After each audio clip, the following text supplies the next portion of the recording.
How many miles is too many for your first car? So let's say you found a car you like. It's cheap somewhat. It looks clean and you see the mileage, right? 80K, 100K, 120K, 150, 180. And now you're sitting here thinking like, is this a steal or am I making a mistake? Because everyone online is saying something different. Some people say don't go above 100K, like 100K is too much. Some people say the mileage doesn't matter at all and their shit box is still running at 300K miles.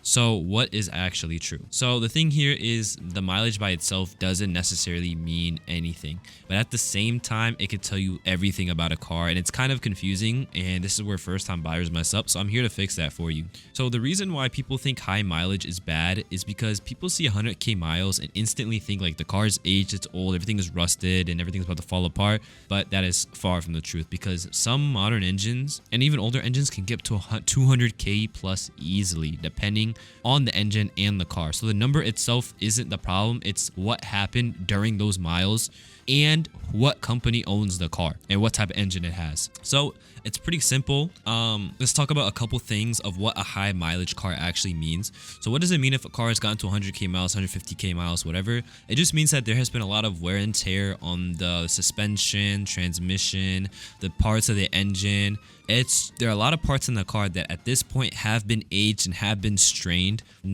quite a bit. And another thing that a high mileage car means is just maintenance history, because I promise you a car with 150K miles that has been maintained really well is better than a car with 70K miles that's been neglected. Like for example, let's say the person with a 70K mile car skipped oil changes, they never serviced the transmission, and they use cheap parts. But somebody with a 150K mileage car, they could have taken well care, they could have never skipped an oil change, they could have used nothing but OEM parts. And also the third thing that high mileage means is like how the car was driven. So it could be highway miles, which are pretty easy to rack up, or it could be city miles, which I think are a lot harsher on the car, and also aggressive driving versus normal driving. And just because you see high mileage, you don't get the full story of the car. So now it's time to tell you what mileage is too high for your car. So I think there's a broad rule for cars before we get into specifics. So from 0 to 80K is pretty decent. Like that's a new car getting to use, and around once you get to 80K, like call it a day.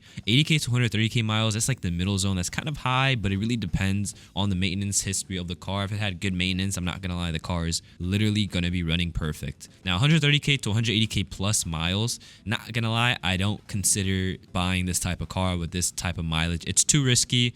You don't know what the car has been through, and that's way too many miles. Personally, I wouldn't go that far. So now let's talk about what matters more than mileage. So number one is the owner history. How many owners have had the car? How many of them cared for the car, or they just flipped it for profit? You also have to know the service records. So if you can't see the maintenance when you put in the VIN on like an online VIN checker, then just assume that they didn't do it. You could assume they did it themselves, but I don't recommend. Now it's time for the types of cars. Now this matters so much when it comes to mileage as well. If you're driving a Japanese car, and I'm saying one of the 4 brands, Toyota, Honda, Lexus, or Acura, any one of these cars, if you have a high mileage car of one of these brands, I'm not gonna lie, you're literally chilling. These cars have bulletproof engines that are made to last a very long time.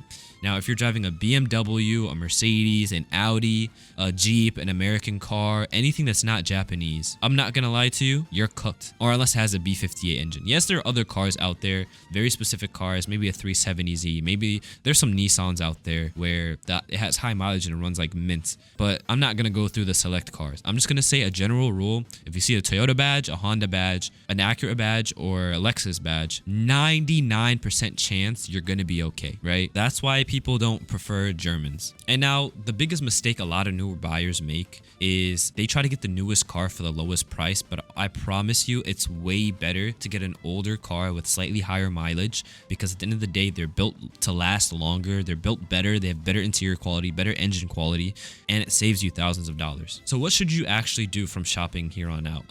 Buy on the condition of the car, not just the mileage. High mileage is cool if it's a Toyota, Honda, Acura, Lexus. You can look at the high mileage, but you have to look at the service history, how well it's been taken care of, and make sure if you're broke, avoid high mileage European cars. Don't even think about it, because BMW, Audi, Mercedes, they don't care about you, my brother. They don't care about me either. If you guys enjoyed this video, let me know.